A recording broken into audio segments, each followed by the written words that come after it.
बिस्मिल्लाहिर्रहमानिर्रहीम। अस्सलाम वालेकुम स्टूडेंट्स, कैसे हैं आप? उम्मीद है आप सब खैरियत से होंगे। आज मैं आपके लिए इनऑर्गेनिक की बहुत ही इंटरेस्टिंग थ्योरी लेके आ रही हूँ, that is crystal field theory. क्या स्टूडेंट को ये थ्योरी थोड़ी सी मुश्किल लगती है, बट ट्रस्ट मी, मेरे नज़दीक ये बहुत ही इंटरेस्टिंग थ्योरी है, ठीक है। लेकिन जस्ट आपको जो है इसकी बेसिक कॉन्सेप्ट अगर आपको क्लियर हो जाए तो देन बाकी कॉन्सेप्ट समझना बहुत आसान हो जाता है। तो उम्मीद है कि आप लोगों के लिए भी ये थ्योरी बहुत ही इंटरेस्टिंग होने जा रही है। तो आइए स्टार्ट करते हैं क्रिस्टल फील्ड थ्योरी।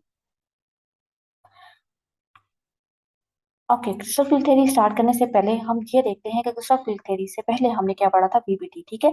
फिर हम उसको क्रिस्टल फील्ड थ्योरी के साथ लिंक करेंगे कि आपके पास क्रिस्टल फील्ड थ्योरी को प्रपोज करने की क्या रीजन थी। जब आपने हमने लास्ट टाइम पढ़ा था कि आपके पास ये जितनी भी थ्योरीज हैं, crystal field theory, molecular orbital theory है और बीबीटी है, ये सारी हमने कोऑर्डिनेशन कंपाउंड के लिए पढ़ी थी। और कोऑर्डिनेशन कंपाउंड आपको पता है कि इसकी प्रॉपर्टी है ट्रांजिशन मेटल्स की।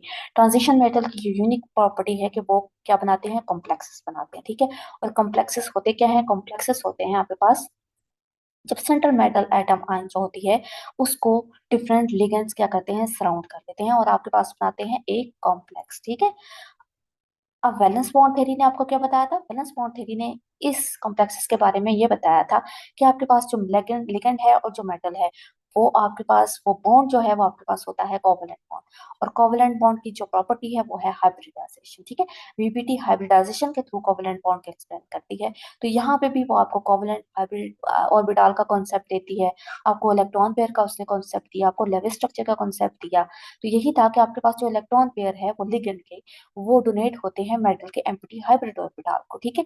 और ये एक तरह का लेविस स्ट्रक्चर होता है, ठीक है। लेविस स्ट्रक्चर यही है कि जहाँ पे इलेक्ट्रॉन जो है वो डोनेट हो रहे होते हैं, ठीक है। यहाँ पे आपके पास जो है वो आपको इलेक्ट्रॉन डोनेट हो रहे हैं फ्रॉम लिगेंड टू मेटल, ठीक है।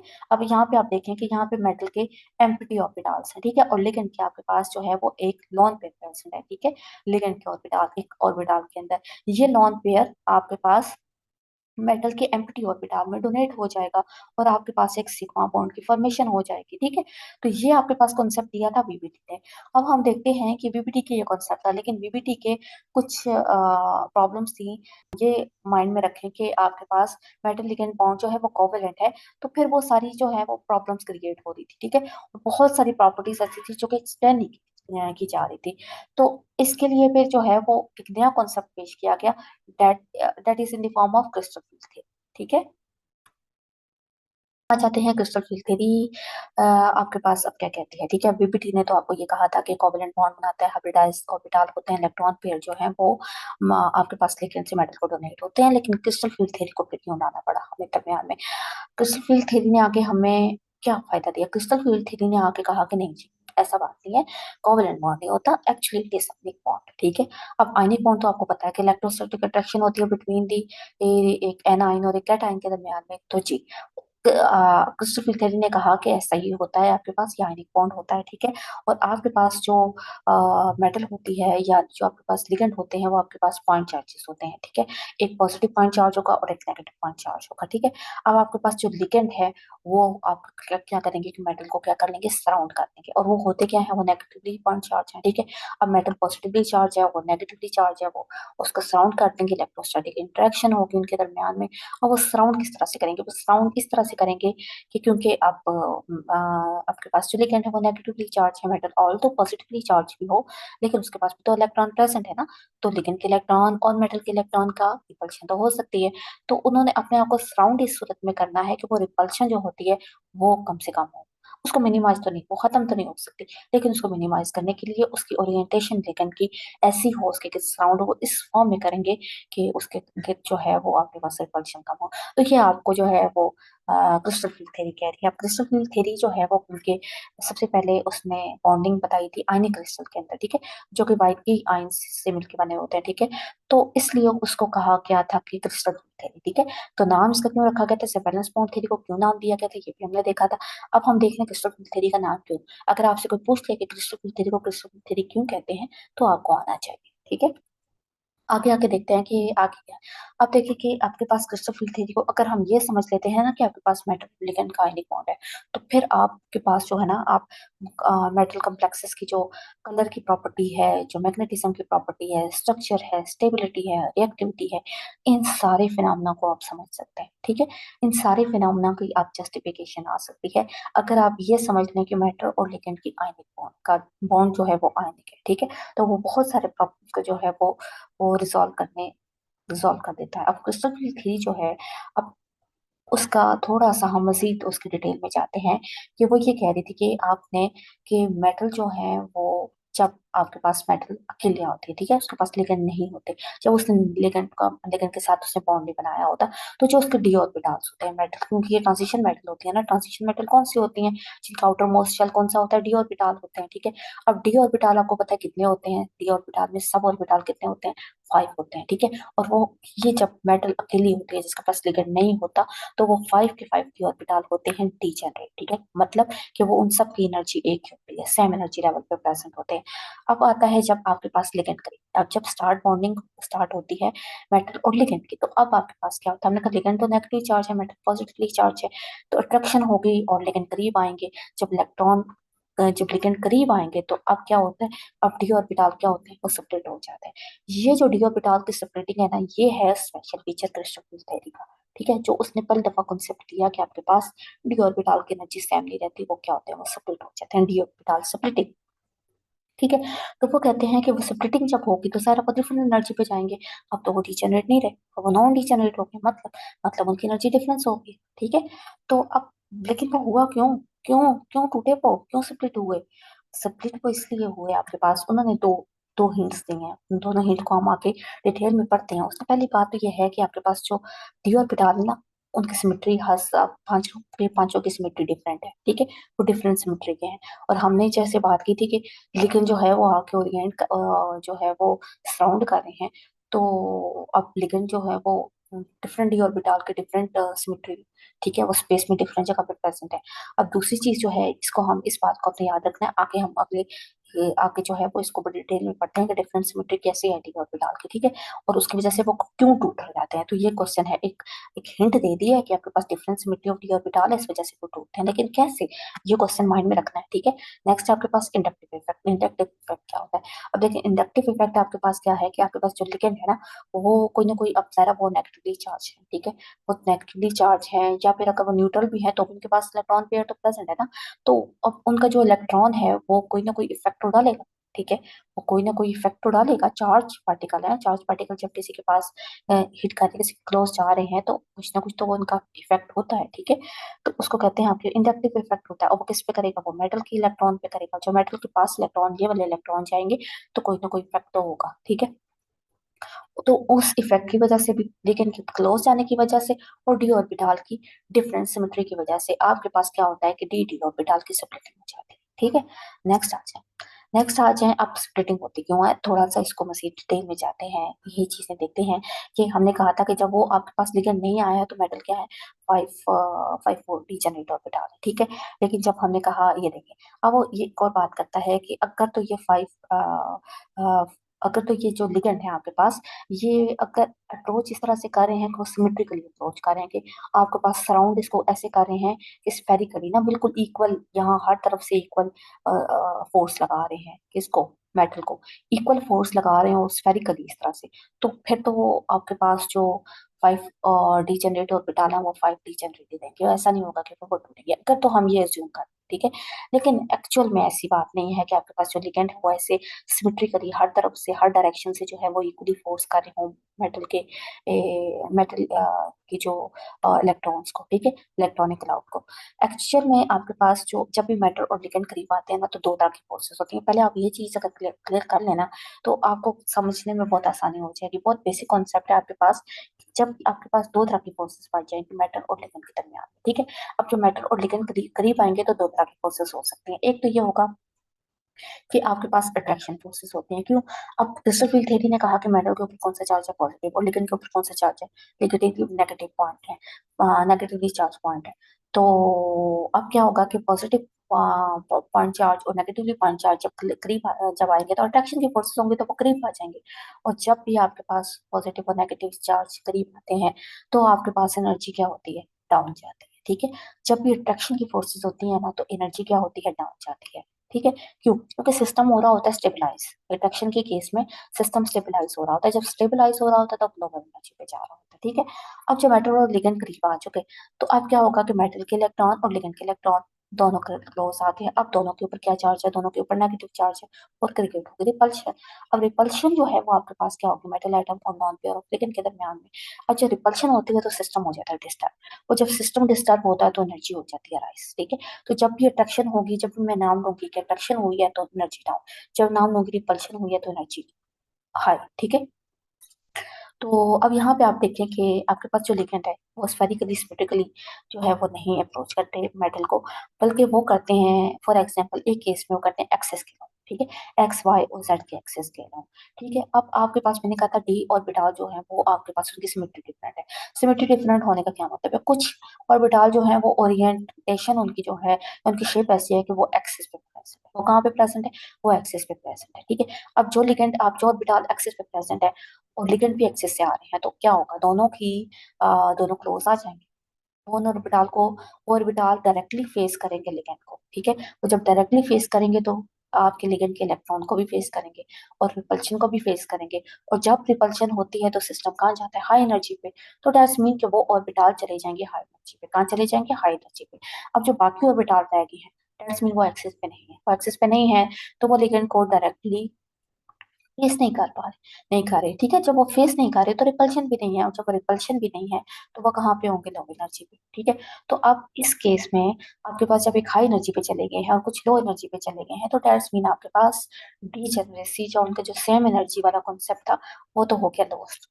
क्या हो गया? वो खत्म हो गया। तो अब और ऑर्बिटल आपस में क्या हो गए कि वो एक दूसरे से अलग होके स्प्लिट हो गए, ठीक है। अब ये एक आपके पास एग्जांपल किसकी दी गई है? ऑक्टाहेड्रॉन की। अब ऑक्टाहेड्रॉन क्या होती है? मतलब आपने ऑक्टाहेड्रल का नाम सुना होगा, लेकिन ये ऑक्टाहेड्रॉन क्या होती है? ऑक्टाहेड्रल को ही ऑक्टाहेड्रॉन कहते हैं। ऑक्टाहेड्रल एक ओपन स्ट्रक्चर होता है और ऑक्टाहेड्रॉन आपके पास एक क्लोज स्ट्रक्चर होता है, ठीक है। अब अगर आपके पास ये देखें, ये है ऑक्टाहेड्रल, ठीक है। ये जो आपके पास डॉटेड लाइन नजर आ रही है, लेकिन इन सब, अगर हम इस सब एंडेड को मिला देते हैं, सब एंड्स को मिला देते हैं आपके पास, ठीक है, इस एंड को इसके साथ, इस एंड को इसके साथ ऑलरेडी मिला हुआ है, ठीक है। तो आपके पास एक क्लोज स्ट्रक्चर बन जाता है। इस क्लोज स्ट्रक्चर को कहते हैं ऑक्टाहेड्रॉन, ठीक है। नेक्स्ट आ जाइए, ये आपके पास ऑक्टाहेड्रॉन, और जो लास्ट, अगर मैं इसको यहाँ से जोड़ दूँ, इसको यहाँ से, इसको यहाँ से, इसको यहाँ से, तो ये आपके पास बन जाएगी ऑक्टाहेड्रॉन, ठीक है। अब हम बात कर रहे थे स्प्लिटिंग की, वापस आ जाए स्प्लिटिंग पे, ठीक है। तो अब मजीद इस, अब जो चीज हमने थोड़ी सी खोली थी ना कि सिमेट्री डी ऑर्बिटल और लिगेंड की इंडक्टिव इफेक्ट की वजह से, तो अब हम उसको थोड़ा सा ना मजीद खोलते जा रहे हैं, उसको क्लियर करते जा रहे हैं, ठीक है। अब सिमेट्री का हमने देखा कि बात की कि सिमेट्री कैसे है कि जो ऑर्बिटल है वो आपके पास कुछ एक्सिस पे हैं, कुछ एक्सिस पे नहीं है। तो अब आप देख लेते हैं ना ऑर्बिटल कौन से एक्सिस पे है, कौन से एक्सिस पे नहीं है। अब कुछ आपके पास जो ऑर्बिटल, आपके पास डी ऑर्बिटल होते हैं, वो एक होते हैं आपके पास दो, D X square minus Y square और डी जी स्क्वायर। ये जो ऑर्बिटल होते हैं ना, दो ऑर्बिटल, ये आपके, आप इनको कहते हैं, ये दो ऑर्बिटल होते हैं, ये सेम एनर्जी पे होते हैं, इनको कहते हैं आपके पास ईजी ऑर्बिटल। क्या कहा जाता है? ईजी। अब ईजी क्या चीज है भाई? ईजी का मतलब क्या है? ईजी है आपके पास, ये शो कर रहा है कि ये ऑर्बिटल जो है ना, पॉइंट कर रहे हैं एट सेम एक्सिस, ये इनके दोनों के एक्सिस सेम है, ठीक है। और ये जो है एक्सिस कौन से, मतलब ये एक्सिस पे प्रेजेंट होते हैं। कहाँ प्रेजेंट होते हैं? ये एक्सिस पे प्रेजेंट होते हैं, ठीक है। और इनके, अब क्योंकि ये एक्सिस पे प्रेजेंट है, तो अब आपके पास क्या होगा? लिगेंड भी एक्सेस पे आ रही है, तो अब क्या होगा? लिगेंड और इनके दरमियान में रिपल्शन क्रिएट हो जाएगी, ठीक है। और अनफेवरेबल इनके दरमियान में इंटरेक्शन होगी, तो एज अ रिजल्ट क्या होगा? ये हाई एनर्जी पे चले जाएंगे, ठीक है। ये दोनों हाई एनर्जी पे चले जाएंगे। अब ये दोनों हाई एनर्जी पे सेम एनर्जी पे जाएंगे, ठीक है। तो इसलिए आप इन दोनों को क्या कहेंगे? डबली डीजेनरेट। ईजी का मतलब यही है, ई का मतलब ये है कि आपके पास डबली डीजेनरेट होते हैं, दो डबली, दोनों दो है, दो ऑर्बिटल्स हैं, उनका सेम एनर्जी लेवल हो जाता है, ठीक है। तो इसलिए इनको हम कहते हैं ईजी ऑर्बिटल। और ये क्योंकि, और ये क्या चाहते हैं, जब आपके पास ऑक्टाहेड्रल के केस में लिगेंड आते हैं ना आपके पास, अब ये ऑक्टाहेड्रल और लिगेंड यहाँ यहाँ यहाँ यहाँ से आ रहे हैं। अब ये वाले जो आपके पास ऑर्बिटल हैं, ये डायरेक्टली फेस कर रहे हैं, क्या कर रहे हैं? ये डायरेक्टली फेस कर रहे हैं आपके लिगेंड को। तो ये इस तरह से रिपल्शन भी ज्यादा होगी और ये हाई एनर्जी लेवल पे चले जाएंगे, ठीक है। नेक्स्ट आपके पास जो ऑर्बिटल आ जाते हैं वो D X Y, D X Z और डी वाई जेड ऑर्बिटल्स आ जाते हैं। अब ये ऑर्बिटल क्या है, ये इनको कहते हैं T2G ऑर्बिटल, क्योंकि ये जो है वो पॉइंट बिटवीन द लिगेंड, ये कहाँ पे इनका पॉइंट, इनका जो फेस होता है वो इन बिटवीन द एक्सिस होता है, ये इन बिटवीन द एक्सिस कह रही है, इन बिटवीन द लिगेंड कह रही है, क्योंकि लिगेंड और एक्सिस तो एक ही जगह पे होते हैं, ठीक है। ये यहाँ पे दरमियान में होते हैं, डायरेक्टली जो है वो लिगेंड को फेस नहीं कर रहे होते, ठीक है। तो जब डायरेक्टली फेस नहीं कर रहे तो रिपल्शन भी कम होगी, ठीक है। These they bisect the negative charge, bisect mean किसके, अब दो लिगेंड है ना, चार्जेस नेगेटिवली चार्ज आए तो ये इसको दरमियान में से काट है, मतलब दरमियान में यहाँ पे प्रेजेंट है, ठीक है। तो डायरेक्टली फेस ना करने की वजह से रिपल्शन कम होगी, और इसलिए ये आपके पास क्या होंगे, लोअर एनर्जी लेवल पे, ठीक है। तो कहाँ पे होंगे ये आपके पास, लोअर एनर्जी पे होंगे, और क्योंकि ये तीन है तो उनको कहा जाता है ट्रिपली डीजेनरेट, और तीनों एक एनर्जी लेवल पे होंगे, डाउन एनर्जी पे, ठीक है। तो इसको क्या कहेंगे, ट्रिपली डीजेनरेट ऑर्बिटल, ठीक है। तो अब आपको पता है कि इलेक्ट्रॉन की अगर जब हम फिलिंग स्टार्ट करेंगे तो पहले इलेक्ट्रॉन कहाँ जाएंगे, इलेक्ट्रॉन हमेशा पहले जो है वो लो एनर्जी लेवल के ऑर्बिटल को फिल करते हैं, ठीक है। अगर तो उनमें स्पेस ना रहे और वो अगर ट्रिपली डाउन एनर्जी, जो जिनकी एनर्जी लो होती है, वहां पे वो ऑर्बिटल अवेलेबल ना हो, तब वो आपके पास हाई एनर्जी लेवल पे जाते हैं। तो डैशबिन के एनर्जी आपके पास इलेक्ट्रॉन जो है वो पहले किस में जाएंगे, T2G में जाएंगे, क्योंकि वो लो एनर्जी पे होंगे। फिर किसके बाद जाएंगे वहां पे, Eg ऑर्बिटल के अंदर, ठीक है। तो ये हो गया। नेक्स्ट आप आ जाएं, ये देखें, आप आपके पास डायग्राम आ गया, यहाँ से आपको क्लियर हो जाएगा उनकी शेप, उनकी ओरिएंटेशन, लिगेंड कहाँ से आ रहा है, ठीक है। यहाँ से आपको ये सारी चीज क्लियर हो रही है, जो हमने बात की थी कि जो आपके पास डी ऑर्बिटल होते हैं उनकी क्या होती है, उनकी सिमेट्री चेंज होती है। अब ये देखें, ये आपके पास मेटल है, ठीक है, ये पॉजिटिव मेटल है, और लिगेंड कहाँ से अप्रोच कर रहा है, एक्सेस के, ये क्या है, ये एक्स एक्सिस है, एक्स एक्सिस पे दो, ठीक है, वाई पे दो लिगेंड और जेड पे दो, ठीक है। तो ये लिगेंड जो है वो बिल्कुल एक्सिस पे आके एक्सिस अप्रोच करें किसको, मेटल को, ठीक है। अब आप ये लिखें, आप देखें कि ये जो ऑर्बिटल्स हैं आपके पास कौन से, D X Y, D Y Z, D Z, ये एक्स वाई जो है वो कहाँ पे प्रेजेंट है, वो एक्स और वाई के दरमियान में प्रेजेंट है, इस दो एक्सिस के दरमियान में प्रेजेंट है, ठीक है। तो इन दो एक्सिस के दरमियान में ये पॉइंट आउट करते हैं, ठीक है, इनकी लोब जो होती है वो इन दो एक्सिस के दरमियान में है। तो अब क्या होगा कि आप ये देखें कि लिगेंड यहाँ पे है, लिगेंड यहाँ पे, लिगेंड इनको डायरेक्टली तो बिल्कुल भी नहीं फेस कर, इनका डिस्टेंस है ना लिगेंड के साथ, ठीक है। तो इस डिस्टेंस की वजह से इनकी रिपल्शन नहीं होती, ठीक है। इनके लिगेंड के करीब आने की वजह से, मेटल के करीब भी आ जाए तो इनकी रिपल्शन नहीं होती, ठीक है। जब रिपल्शन नहीं होगी, क्योंकि लिगेंड के ऊपर आपके पास लोन पेयर प्रेजेंट है ना, तो वो आपके पास तो रिपल्शन होती है। तो अब इस रिपल्शन कम होने की वजह से, क्योंकि डिस्टेंस ज्यादा है, तो रिपल्शन कम होने की वजह से ये तीनों जो है वो आपके पास लोअर एनर्जी पे होते हैं। ये वाई जेड है तो आप देख लें, ये वाई और जेड के दरमियान में इसकी लोब है, इनका डिस्टेंस भी जो है वो ज्यादा है, ठीक है, इस लोब से। ये देख लें, ये सारी लोब्स जो हैं वो इन between the axis, in between the axis और इन बिटवीन द लिगेंड्स है, ठीक है। ये आपके पास एक्स जेड है, और इसकी जो लोब है एक्स और जेड के दरमियान में आ रही है, ठीक है। तो अब ये जो है डायरेक्टली फेस ना करने की वजह से, ये मैक्सिमम, ये काफी डिस्टेंस पे होते हैं, इसलिए क्या करते हैं कि इनकी रिपल्शन जो है वो कम होती है। अब आप बात करें जो आपके पास बाकी दो लिगेंड्स होते हैं, D X square minus Y square और डी सी स्क्वायर। अब आपको पता है कि D x square minus Y square की बात करें तो ये एक्स और वाई पे, बिल्कुल एक्स और वाई पे इनकी लोग प्रेजेंट है, ठीक है। बिल्कुल आप देखें, ये लिगेंड है और ये आपके पास ऑर्बिटल है।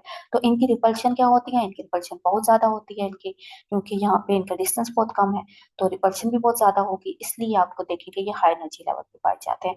अब ये वाला जो आपके पास डी सी स्क्र है, एक्चुअली ये ऑर्बिटल जो है, ये दो ऑर्बिटल, ये दो आपके पास जो ऑर्बिटल्स है उनका मिक्सचर होता है, ठीक है।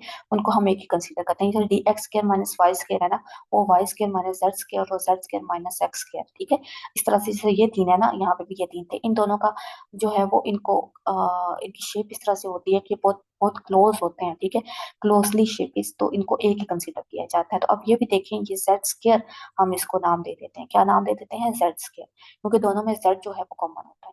तो ये देखें कि ये बिल्कुल अब जेड एक्सिस पे है, और जो इनका ये डोनट शेप है ना, ये वाली ये शेप डोनट, ये एक्स और वाई के ऊपर है, कहाँ पे है, ये एक्स और वाई के ऊपर है, ठीक है। तो अब जो लिगेंड एक्स से आ रहा है, वाई से आ रहा है या जी से आ रहा है, वो तो डायरेक्टली जो है वो ऑर्बिटल को ऑर्बिटल के करीब क्लोज आ रहे हैं, ठीक है, तो रिपल्शन मैक्सिमम होगी, और दैट्स वाई ये आपके पास ये दोनों ऑर्बिटल जो हैं ये हाई एनर्जी लेवल पे चले गए जाएंगे, ठीक है। तो इसलिए इनको हाई एनर्जी लेवल पे डबली डीजेनरेट ऑर्बिटल कहेंगे, और ये लो एनर्जी लेवल पे हैं, इनको हम ट्रिपली डीजेनरेट ऑर्बिटल कहेंगे, तीन एक जैसी एनर्जी के ऑर्बिटल्स हैं, ठीक है। अब आप ये देखें, ये आपके पास पांच और आपके पास थे जब मेटल मेटल के पास लिगेंड ने अप्रोच नहीं किया था, तो आपके पास मेटल के पांचों ऑर्बिटल जो है वो सेम एनर्जी पे थे। लेकिन जब लिगेंड अप्रोच करता है, तो अगर तो लिगेंड जो है वो स्फेरिकली और सिमेट्रिकली अप्रोच करता, तो क्या होता कि इनके पांचों की एनर्जी जो है वो रेस कर जाती थी, ठीक है। लेकिन अब आपके पास क्या होता है, ऐसा नहीं होता, ठीक है। ये ये वाली कंडीशन मैक्सिमम नहीं रह सकती, क्योंकि लिगेंड जो है वो, आप, ऐसा नहीं होता कि वो सिमेट्रिकली स्पेरिकली जो है वो अप्रोच करें। वो डिफरेंट डायरेक्शन से अप्रोच करते हैं, और जिस डायरेक्शन से अप्रोच करते हैं, वो जो उसके क्लोज में आपके पास ऑर्बिटल्स होते हैं वो हाई एनर्जी पे चले जाते हैं, और जो उसके उनसे थोड़ा दूर ऑर्बिटल होते हैं वो लो एनर्जी पे चले जाते हैं।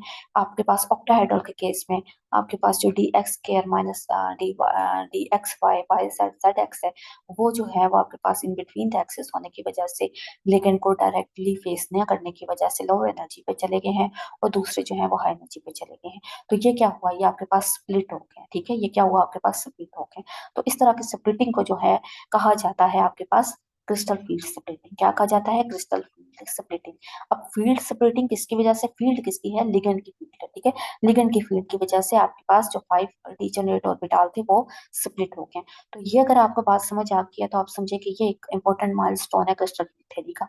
तो आपके पास आपको बेसिक कॉन्सेप्ट जो है वो क्रिस्टल फील्ड थ्योरी का समझ आ गया है, जो है स्प्लिटिंग ऑफ डी ऑर्बिटल, ठीक है।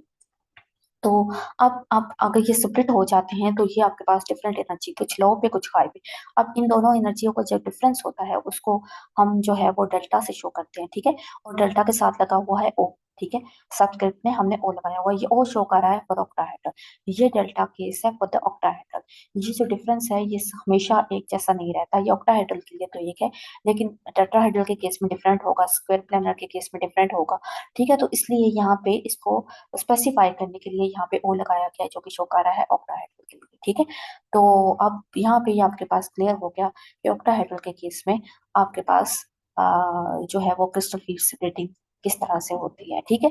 तो ओके, अब एक एग्जांपल हम और ले लेते हैं, उससे आपको मजीद क्लियर हो जाएगा कि आपके पास लिगेंड की फील्ड कैसे क्रिएट होती है। क्योंकि लिगेंड को हमने कहा दी सार नेगेटिव पॉइंट चार्जेस, ठीक है। अब अगर फॉर एग्जांपल आप ये देखें कि अगर एक जो डी ऑर्बिटल है, आपके जो डी ऑर्बिटल्स हैं, ठीक है, जो मेटल है, वो इस तरह से स्फेरिकली उसमें 5 डीजेनरेट ऑर्बिटल्स होते हैं ना। तो 5 डीजेनरेट ऑर्बिटल जो है सबकी एनर्जी सेम है, तो आप उसको स्फेरिकल फॉर्म में जो है वो कंसीडर कर सकते हैं, ठीक है। लेकिन जब आपके पास वो स्पेरिकल ही रहेगी जब तक लिगेंड नहीं आते। जब लिगेंड आएंगे इस तरह से, ठीक है, ये आप सोचिए कि आपके पास ये लिगेंड आ रहे हैं, तो वो ये उसको प्रेशर क्रिएट करेंगे, तो अब वो स्पेरिकल नहीं रह पाएगी। जहां जहां पे आके लिगेंड आपके जो है वो अटैक कर रहे हैं, ठीक है, फोर्स अपनी प्रोवाइड अप्लाई कर रहे हैं, तो उनकी फील्ड की वजह से यहाँ पे रिपल्शन क्रिएट होगी, ठीक है। यहाँ पे रिपल्शन क्रिएट होने की वजह से यहाँ पे क्या हो जाएगा, डिप्रेशन क्रिएट हो जाएगी, ठीक है।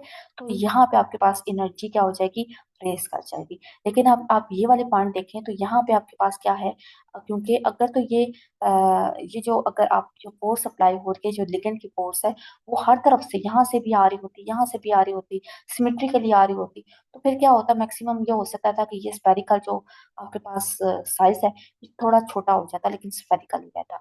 यानी कि डी जनरेट जो आपके पास 5 ऑर्बिटल है वो हाई एनर्जी पे चले जाते, लेकिन वो आपके पास डी जनरेट ही रहते। लेकिन ये आपके पास सिमेट्रिकल नहीं है, ये कुछ डायरेक्शन के साथ जो है वो पॉइंट आउट कर रहे हैं, ठीक है, आपके डी ऑर्बिटल को। तो इस वजह से सिर्फ उन पॉइंट्स पे जो है आपके पास फील्ड क्रिएट होगी, और उस फील्ड के नतीजे में एनर्जी रेस कर जाएगी। जबकि बाकी जो पॉइंट्स है वहां पे फील्ड जो है वो नहीं लगेगी लिगेंड की, और वो उससे डिस्टेंस पे होने की वजह से वहां से फील्ड का जो इफेक्ट होगा वो कम होगा, और वो हाई एनर्जी पे होंगे, ठीक है। जैसे आप यहाँ पे देख सकते हैं, यहाँ पे डिप्रेशन और बल्जेस क्रिएट हो रहे हैं। सेम वाइज आप कह सकते हैं कि जहां जहां पे वो आपके पास लिगेंड अप्रोच कर रहे हैं वो ईजी ऑर्बिटल्स हैं, ठीक है, तो इसलिए इनकी एनर्जी हाई है। और जहां पे आपके पास ये बल्जेस क्रिएट हो गए हैं वो T2G ऑर्बिटल्स हैं, ठीक है, जिनका डिस्टेंस जो है वो इन लिगेंड से या उन पॉइंट से दूर है जहाँ पे लिगेंड आ रहे हैं, तो इसलिए वो लोअर इन एनर्जी पे है, ठीक है, वो रिलैक्स स्टेट पे है, ठीक है। तो आप ये देखें यहाँ पे आपको ये स्टेट रिलैक्स लग रही है, तो ये आप इनको कह सकते हैं कि T2G लाइक दीज बर्चेस, ठीक है। तो ये आपके पास थोड़ा सा आज हमने कॉन्सेप्ट आपको दिया है कि आपके पास क्रिस्टल फील्ड थ्योरी जो है वो आपको कि उसकी बेस क्या है, ठीक है। उसकी बेस जैसे ये है कि वो कहती है कि आपके पास आयनिक बॉन्ड फॉर्मेशन होती है, ठीक है। फिर वहां पे उसका बेसिक जो फिनोमेना है वो क्या है, वो डीडी स्प्लिटिंग होती है, ठीक है। और डीडी स्प्लिटिंग किस किस वजह से होती है ये हमने बड़ी डिटेल में आपको बताया, ठीक है। तो अब आपका कॉन्सेप्ट जो है वो बेसिक कॉन्सेप्ट, एक माइलस्टोन जो है वो आपका कवर हो गया है क्रिस्टल फील्ड थ्योरी का, कि क्रिस्टल फील्ड थ्योरी की बेसिस क्या है और उसका बेसिक कॉन्सेप्ट क्या है डीडी स्प्लिटिंग का, ठीक है। तो बाकी इंशाल्लाह नेक्स्ट लेक्चर में हम मजीद क्रिस्टल फील्ड थ्योरी के जो फिनोमेनास हैं, जो मजीद उसकी एप्लीकेशंस हैं, उनको पढ़ेंगे। Like crystal field stabilization energy कैसे कैलकुलेट की जाती है, क्रिस्टल फील्ड के अकॉर्डिंग लिगेंड कितने टाइप के होते हैं, कौन से फैक्टर्स हैं जो कि आपके पास स्प्लिटिंग को इफेक्ट करते हैं, उसकी एप्लीकेशंस क्या है। लेकिन इन सब लेक्चर्स के लिए आपको हमारा चैनल सब्सक्राइब करना होगा, ठीक है। तो आज का भी लेक्चर अगर आपको समझ आया है तो हमारे चैनल को सब्सक्राइब भी करें और शेयर कमेंट और लाइक भी जरूर करें, ठीक है। तो इंशाल्लाह नेक्स्ट लेक्चर तक के लिए अल्लाह हाफिज, अपना ख्याल रखिएगा।